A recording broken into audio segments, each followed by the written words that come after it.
So we're in here, we're going to change the rear pads on this thing, and while we're at it, we noticed that the rear sway bar links right here need to be replaced. And so I got a bit of a quick tip here for that job, and I'll show you on the bench what I'm talking about here. What commonly happens is your sway bar link will break, or when you're trying to take it apart, it'll be corroded, it'll break, whatever the case may be.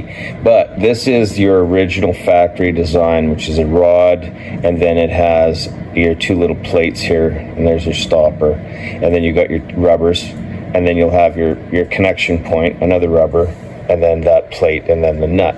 When you're tightening it on, you're going to be tightening from the nut to there. You're going to be squeezing it like this on both sides.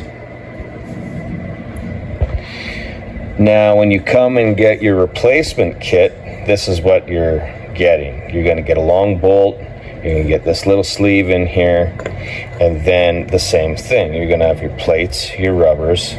So on this case, that'll just bottom up against the head of the bolt, and then on this case here, you'll have your one nut.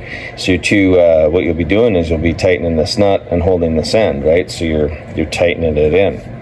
Well, what's going to happen most likely is you're going to get a good squeeze on this end, but you're not going to get a good squeeze on this end here. It's going to be uneven.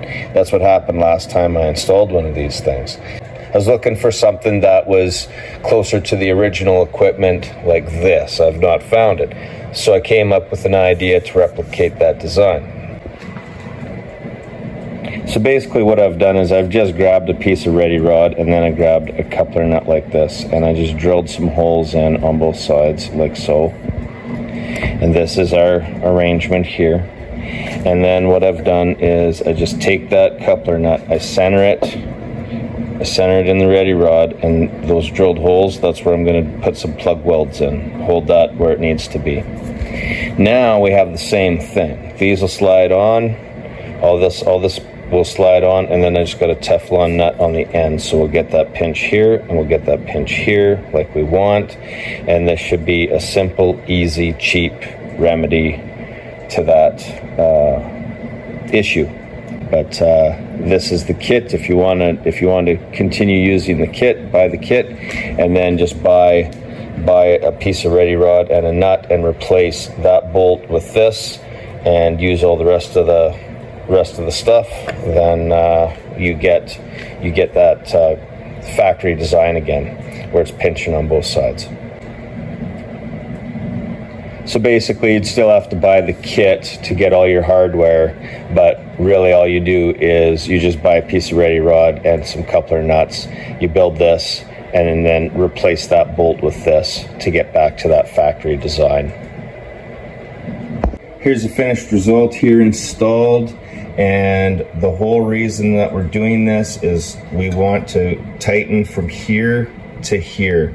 So you'll get a wrench on this coupler nut here, and you'll hold this, and then you'll tighten those. Well, I got this nut here, so I use that nut to tighten it down, and then I just got a nylon locker to stop it so it won't come apart afterwards. But basically, I set it with this, and then I just follow it with that one, so it's not going to come apart at any time. So you want to tighten from here to here, and you're going to squeeze it down and tighten it to where you want it.